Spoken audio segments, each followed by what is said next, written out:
चलो बच्चों, तो आज हम लोग मैथ्स में चैप्टर नंबर 3 कंटिन्यू करें, जो चैप्टर का नाम है अंडरस्टैंडिंग क्वाड्रिलेटरल्स। देखो, इस चैप्टर में हमने एक्सरसाइज 3.1 और 3.2 वो दोनों देखे थे ना। और 3.3 एक्सरसाइज का पहला क्वेश्चन हमने किया था, जिसमें हमने पैरेललोग्राम के कुछ रूल्स देखे थे। याद है ना, कल क्वाड्रिलेटरल के टाइप से समझ रहे थे, जिसमें ट्रेपेजियम समझा था, काइट के बारे में समझा था और पैरेललोग्राम के कुछ रूल्स देखे थे हमने, बरोबर। तो देखो, आज हम लोग 3.3 को ही कंटिन्यू करें एक्सरसाइज 3.3 में, और उसमें क्वेश्चन नंबर 2 से शुरुआत करें, जिसमें पैरेललोग्राम के रूल्स के अकॉर्डिंग ही हमें सम्स करने हैं। ध्यान देना, हर एक सम्स में मैं आपको सम भी समझाता जाऊंगा और वो रूल्स भी याद करवाता जाऊंगा, तो अच्छी तरह से ये सब समझना।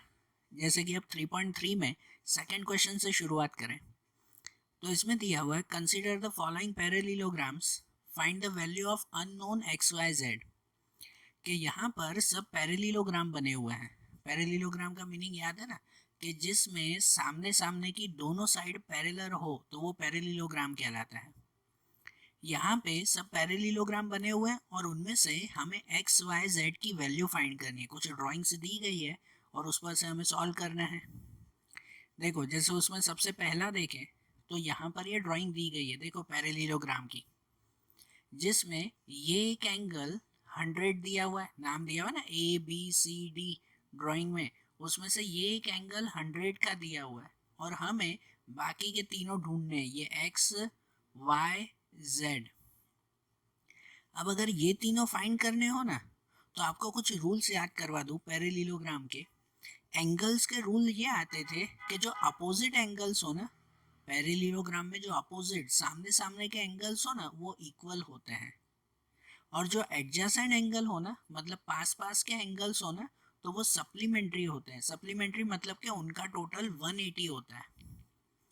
मतलब देखो, पहले अगर ओरली आप लोग समझो ना, तो ऐसे मिल जाएगा कि अपोजिट एंगल सामने सामने के एंगल इक्वल होते हैं। मतलब अगर ये 100 है ना, तो उसके सामने ये भी 100 होगा। सामने सामने सेम होते हैं।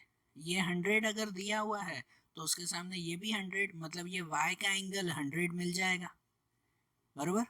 फिर ऐसा आता है कि जो पास पास के एंगल्स होते हैं ना, जैसे ये B और C, उन दोनों का टोटल 180 होता है। दोनों का टोटल 180 होना चाहिए। तो उसके हिसाब से अगर ये 100 दिया हुआ है तो उसके पास वाला ये एंगल कितने का हो जाएगा, 80 का हो जाएगा। 80 का हो जाएगा ना, क्योंकि सीधा लॉजिक है ना, दोनों का प्लस 180 होना चाहिए। उसमें से ए का 100 तो बाकी का 80 होगा, तो ये भी मिल जाएगा ना 80।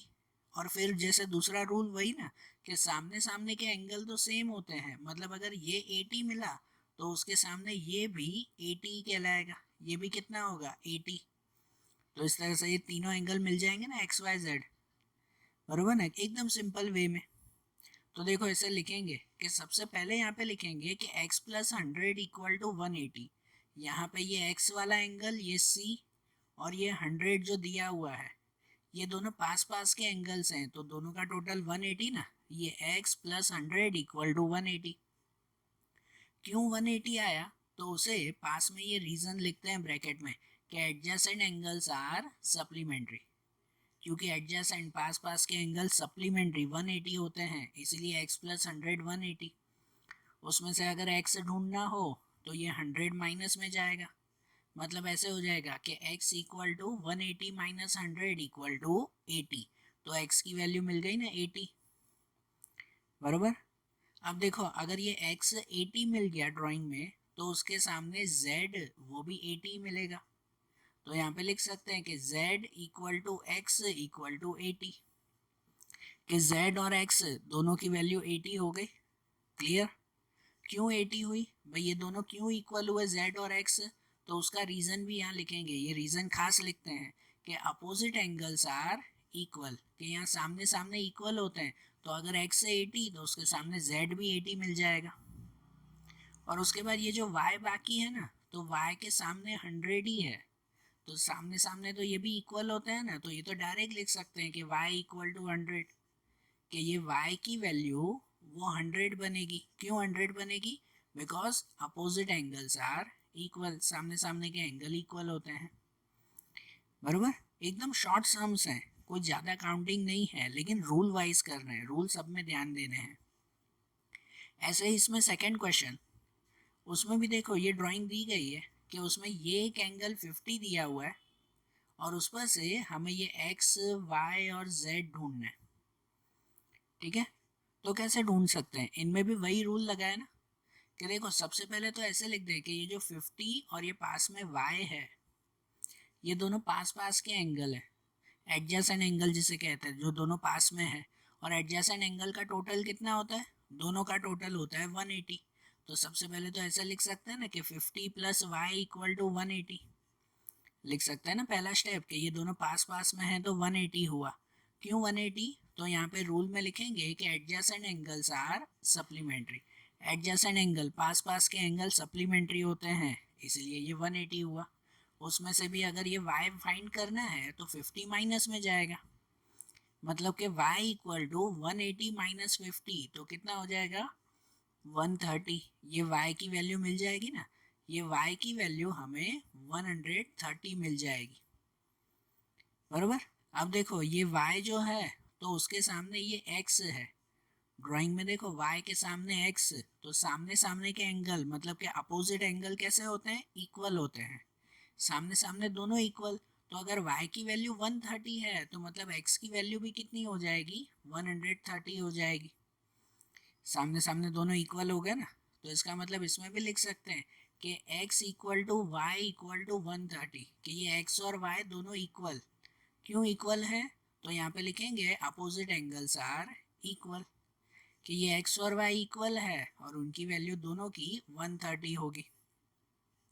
ठीक है, अब ये z ढूंढना है, तो z कैसे ढूंढे, ये तो बाहर का एंगल है, अंदर थोड़ी दिया हुआ है, z अंदर नहीं दिया हुआ, वो तो बाहर दिया हुआ है। तो अब इसमें आपका लास्ट ईयर 7th में एक रूल आता था, उनके हिसाब से अगर याद करो कि देखो ये जो x का एंगल है और ये जो z का एंगल है, ये दोनों एंगल कॉरेस्पॉन्डिंग एंगल कहलाते हैं। कॉरेस्पॉन्डिंग एंगल्स मतलब वो कि जो एक ही लाइन पर आए हुए हैं, ये एक ही लाइन बनी हुई है ना, एक ही लाइन पर है और उसमें से एक अंदर आया हुआ है और एक बाहर आया हुआ है, तो ये एंगल कॉरेस्पॉन्डिंग आते हैं। याद है आपको 7th में आते थे वो कॉरेस्पॉन्डिंग अल्टरनेट इंटीरियर एंगल्स, तो उस रूल के हिसाब से भी ये x और z वो दोनों कॉरेस्पॉन्डिंग हुए। और कॉरेस्पॉन्डिंग एंगल भी कैसे होते हैं, तो कॉरेस्पॉन्डिंग एंगल भी हमेशा इक्वल कहलाते हैं। तो इसका मतलब जो x की वैल्यू होगी वही z की वैल्यू भी होगी। तो x की वैल्यू अगर 130 हुई तो z की वैल्यू भी कितनी बनेगी, 130 बनेगी। तो यहाँ पे ऐसे लिख सकते हैं कि z equal to x equal to 130, कि z और x दोनों इक्वल हैं। क्यों इक्वल हैं, क्योंकि ये अपोजिट एंगल नहीं लिखेंगे, इसमें लिखेंगे कॉरेस्पॉन्डिंग एंगल्स, कि ये कॉरेस्पॉन्डिंग एंगल्स हैं, इसी वजह से दोनों इक्वल हैं। बरोबर, ये ध्यान देना है छोटे छोटे लॉजिक सब में। अब ऐसे ही इसमें थर्ड क्वेश्चन देखो, अब थर्ड क्वेश्चन में ये ड्राइंग दी गई है, इस ड्राइंग में हमें ये x y और z ढूंढना है, तीनों दिए हुए ना, ये x की वैल्यू, ये y की वैल्यू, ये z की वैल्यू ढूंढनी है। अब इनमें भी रूल्स ध्यान देना, जो आपके पहले के भी रूल्स आएंगे, 7th स्टैंडर्ड के भी कुछ कुछ रूल्स और अभी के भी रूल्स है, तो दोनों ध्यान देना। अब देखो सबसे पहले ऐसे देखें कि देखो अगर ये z फाइंड करना है ना, तो z के सामने देखो एक ये सीधी लाइन बनी हुई है ना, स्क्वायर बॉक्स ये वाला, ये स्क्वायर बॉक्स मतलब क्या कहलाता है, 90 डिग्री कहलाता है। तो ये और उसके साथ वाला ये x, ये दोनों वर्टिकली अपोजिट एंगल्स कहलाते हैं। आपको लास्ट ईयर आता था कि अगर ऐसे क्रॉस में बना हुआ हो ना, तो वैसे एक यहाँ का एंगल और एक यहाँ का एंगल, वो दोनों एंगल वर्टिकली अपोजिट एंगल्स कहलाते हैं ना। और वर्टिकली अपोजिट एंगल्स भी हमेशा कैसे होते हैं, इक्वल होते हैं। तो इसका मतलब देखो कि ये जो स्क्वायर बना हुआ है वो 90 का एंगल है, ये 90, तो इसका मतलब वर्टिकली अपोजिट ये x की वैल्यू भी कितनी मिलेगी, 90 मिलेगी। तो सबसे पहले तो ऐसे लिख सकते हैं x इक्वल टू 90। बरोबर, ये सोचना आपको है, लॉजिक आपको लगाना है, लिखना तो ये डायरेक्ट ही है कि x इक्वल टू 90 हो गया। क्यों 90 हुआ, तो यहाँ पे लिख सकते हैं वर्टिकली अपोजिट एंगल। जहाँ कोई नाम तो नहीं दिया हुआ, ए बी सी डी के कुछ नाम लिखें, डायरेक्टली लिखने है ना हमें। अब ये हो गया ना, तो अब दूसरा देखो, तो यहाँ पर ये एक छोटा सा ट्राइंगल बन रहा है ना, ये एक अलग से ऊपर एक ट्राइंगल बन गया, ये एक पार्ट है। तो इस ट्राइंगल के पार्ट में यहाँ पे x की वैल्यू, यहाँ पे y की वैल्यू और यहाँ पे 30 की वैल्यू, 30 है, जीरो, ये जीरो शायद नहीं छपा हुआ है, 30 की वैल्यू है। तो x, y और 30 ये एक ट्राइंगल है, और ट्राइंगल का हमारा रूल आता है कि ट्राइंगल में तीनों एंगल का टोटल हमेशा कितना होता है, तो हमेशा 180 होता है। तो हम लोग ऐसा रूल लगा सकते हैं कि x plus y plus 30 equal to 180, लिख सकते हैं, ऐसा कर सकते हैं ना कि x, y और 30 इक्वल टू 180। क्यों 180? बिकॉज एंगल सम प्रॉपर्टी, कि एंगल सम प्रॉपर्टी, कोई भी एंगल्स ट्राइंगल्स में तीनों एंगल्स का टोटल हमेशा 180 होता है। तो अब देखो x, y और 30 इक्वल टू 180 हुआ, जिसमें से ये x की वैल्यू हमें मिली थी, x की वैल्यू कितनी मिली, 90 मिली ना, तो इस x की प्लेस पर लिखें 90, y हमें फाइंड करना है, और 30 का 30 लिखें इक्वल टू 180। तो अब अगर इन दोनों नंबर का प्लस कर देना कि 90 प्लस 30, तो 90 प्लस 30 हो जाएगा 120, कि 120 प्लस y इक्वल टू 180।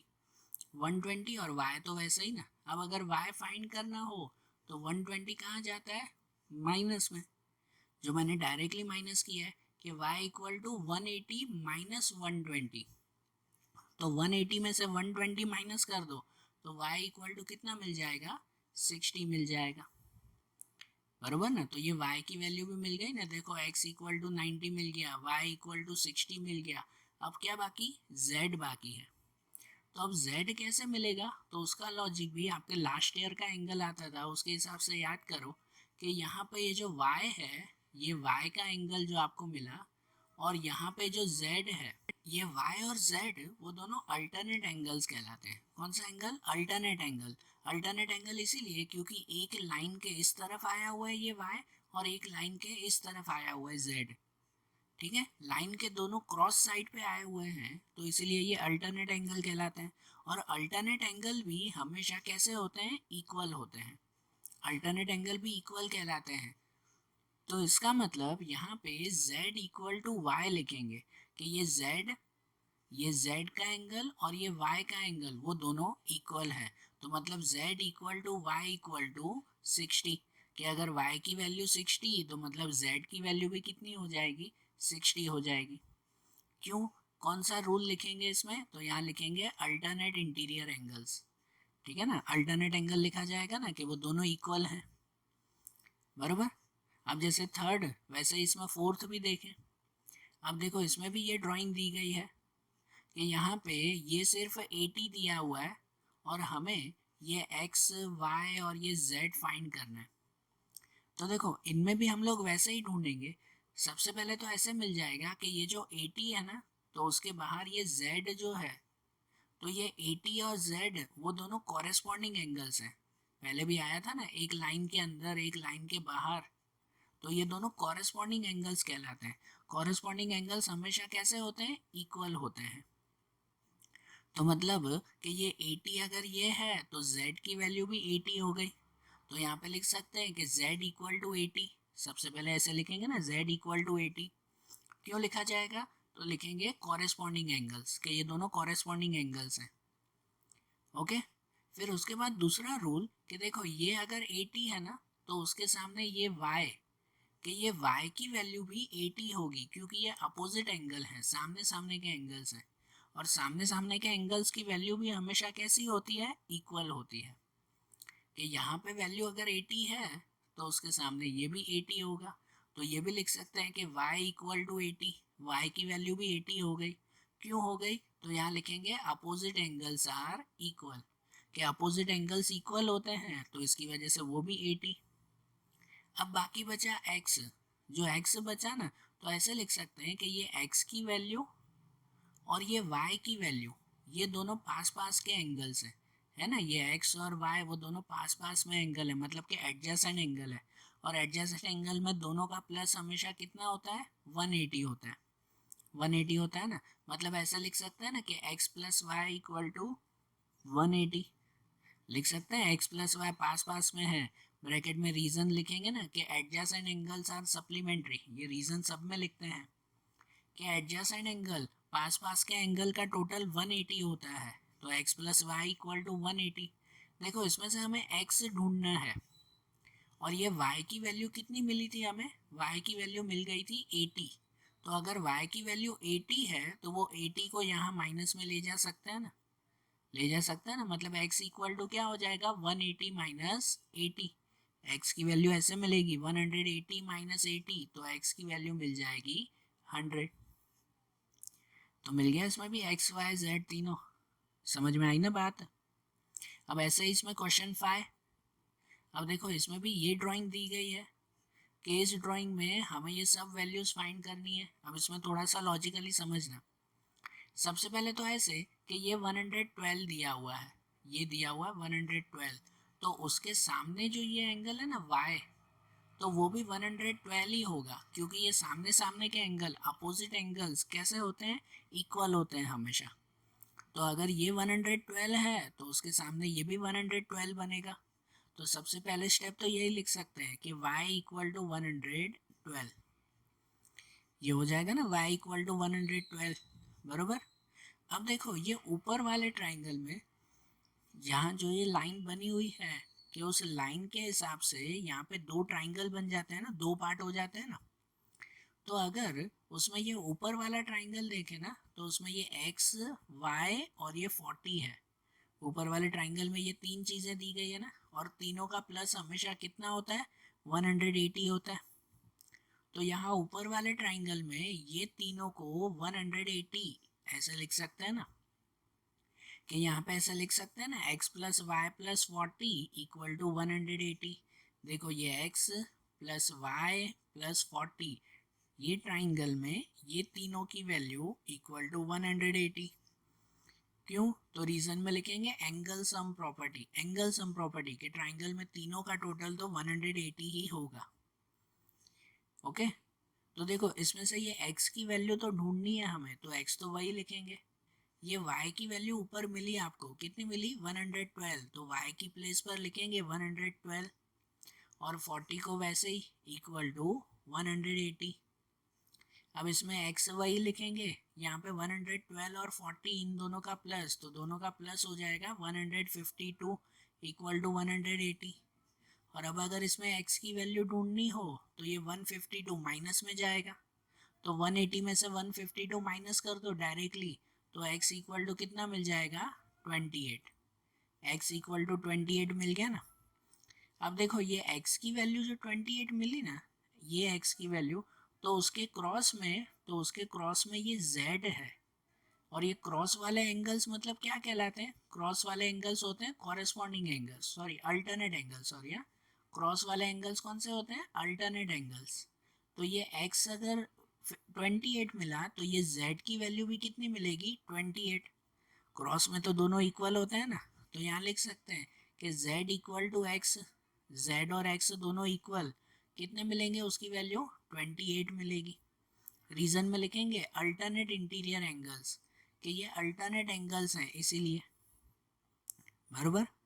समझ में आई है सम्स कि कैसे ड्राइंग पर से अगर कोई भी वैल्यू फाइंड करनी हो तो हम लोग फाइंड कर सकते हैं ना, ठीक है। देखो अब जैसे सेकंड क्वेश्चन देखा ना, अब ऐसे ही इसमें थर्ड क्वेश्चन पे चलें कि अब थर्ड क्वेश्चन में कैसे दिया हुआ है समझना। थर्ड क्वेश्चन में पहला दिया हुआ है कि can a quadrilateral ABCD a parallelogram if B plus D equal to 180।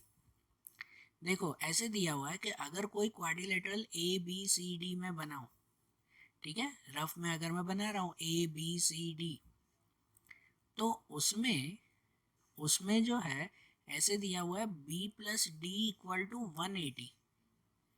तो B और D, ये B और D दोनों का टोटल 180, तो क्या ये पैरेललोग्राम बन सकता है, यस और no. Can a quadrilateral be a parallelogram, तो क्या ये पैरेललोग्राम कहलाया।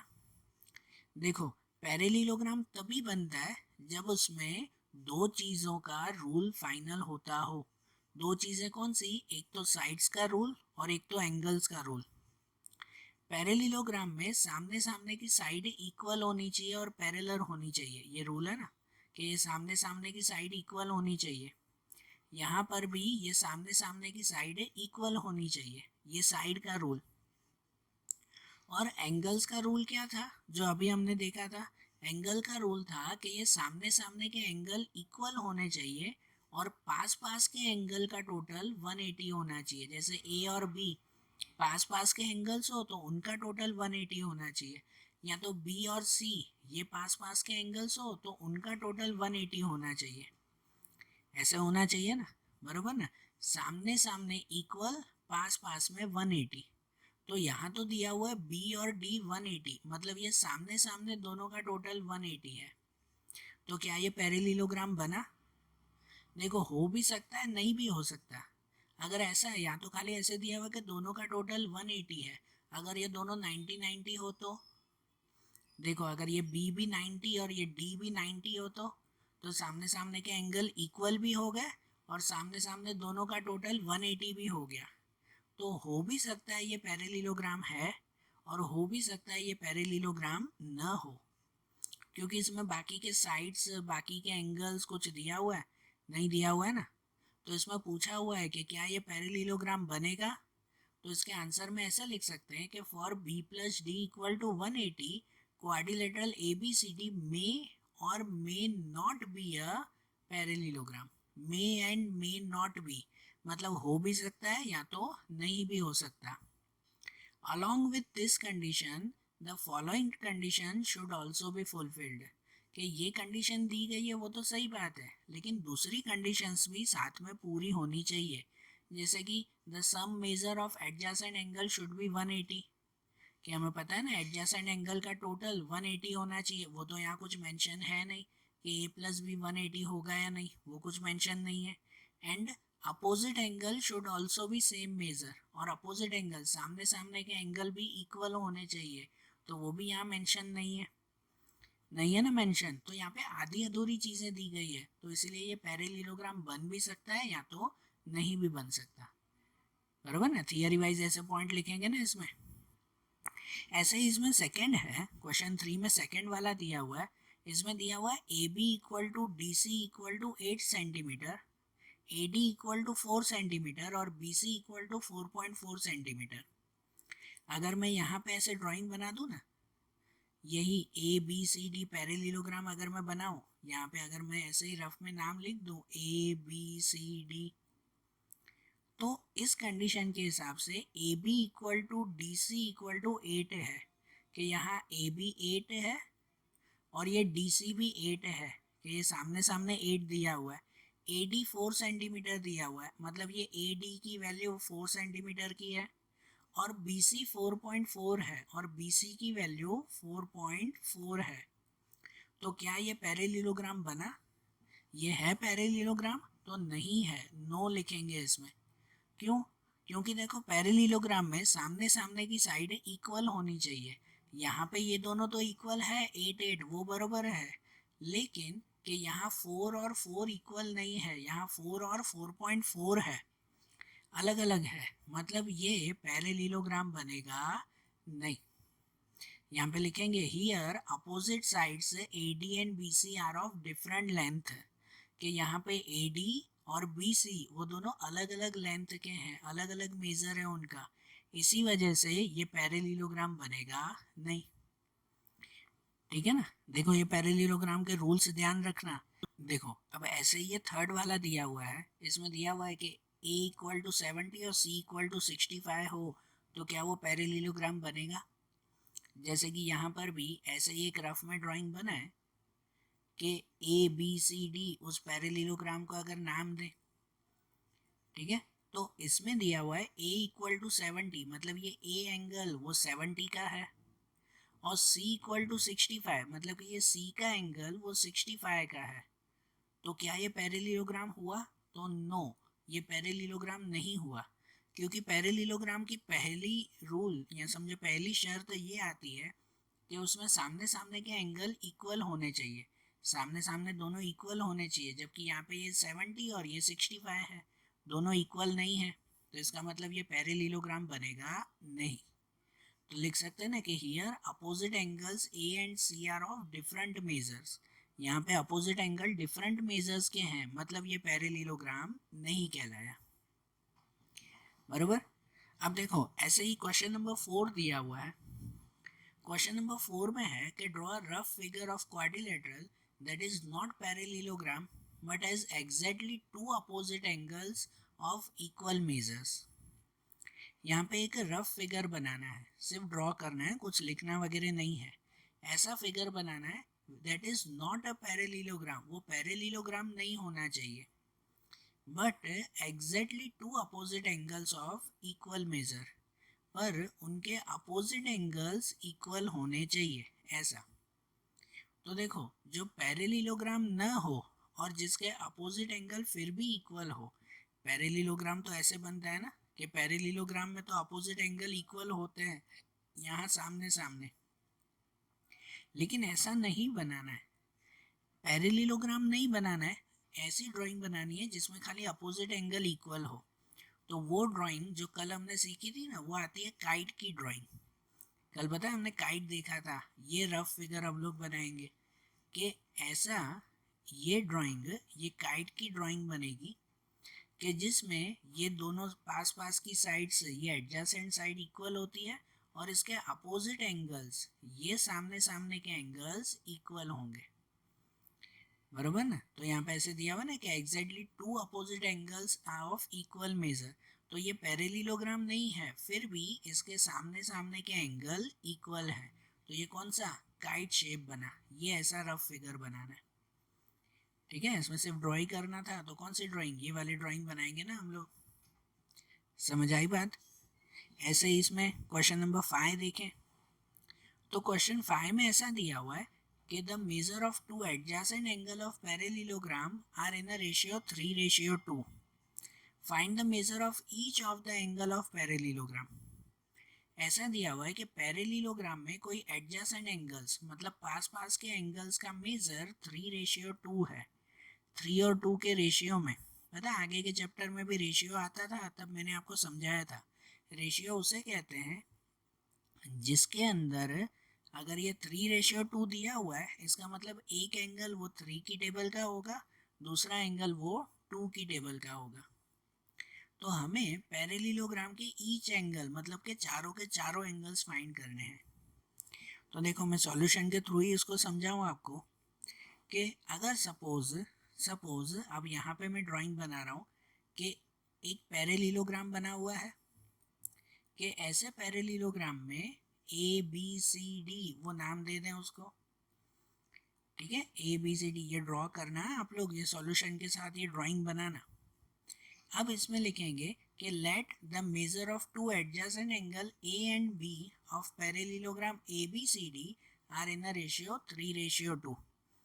जो क्वेश्चन में दिया हुआ है ना कि एडजेसेंट एंगल 3:2 के होने चाहिए, तो चलो एडजेसेंट एंगल इनको लेते हैं कि ये A और B, ये एडजेसेंट एंगल है, पास पास के एंगल, उसको 3:2 सपोज किया, और रेशियो में हो तो उसको x एक्स सपोज करते हैं ना, मतलब कि angle A equal to 3x and angle B equal to 2x।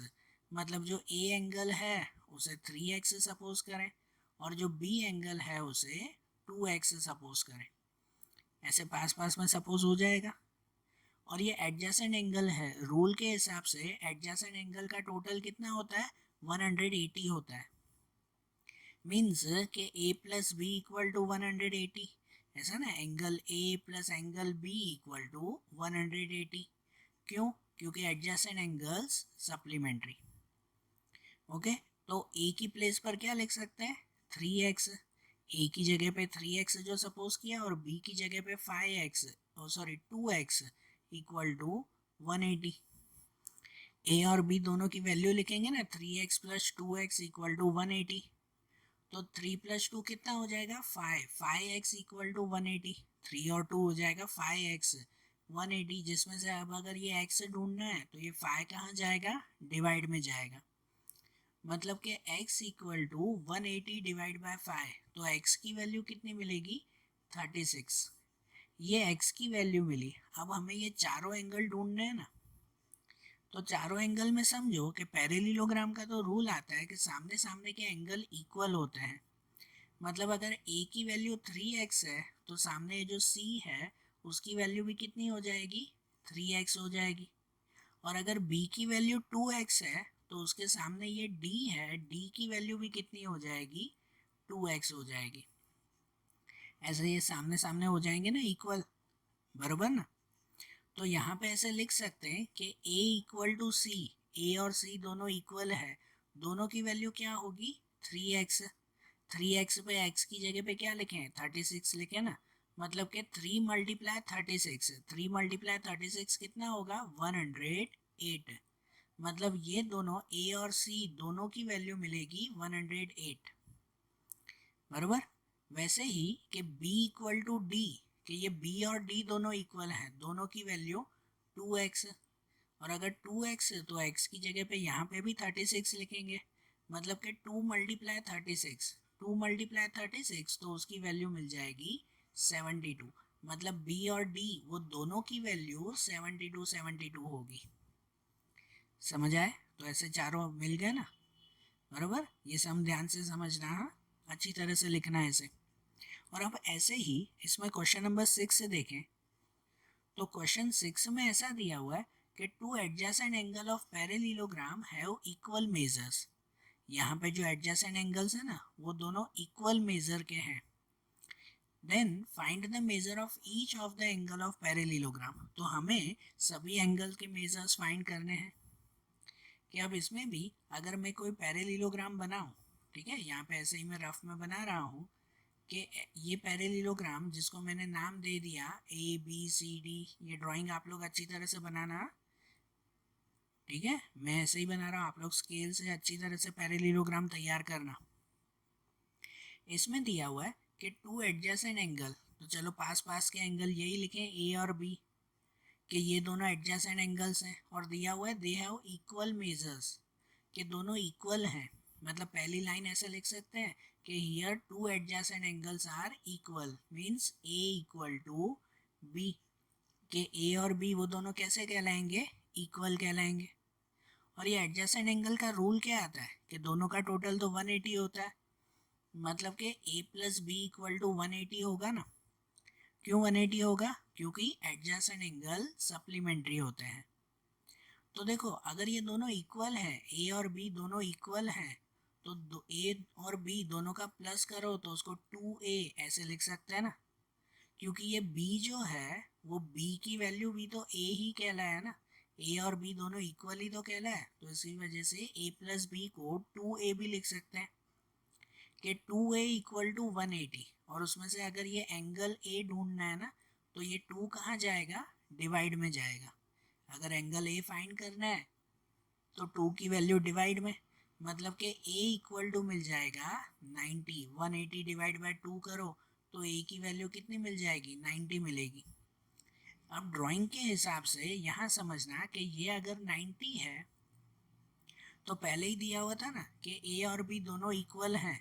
तो A और B अगर इक्वल हैं तो ये 90, तो B की वैल्यू भी कितनी मिलेगी, 90 मिलेगी। B की वैल्यू भी 90 हो जाएगी।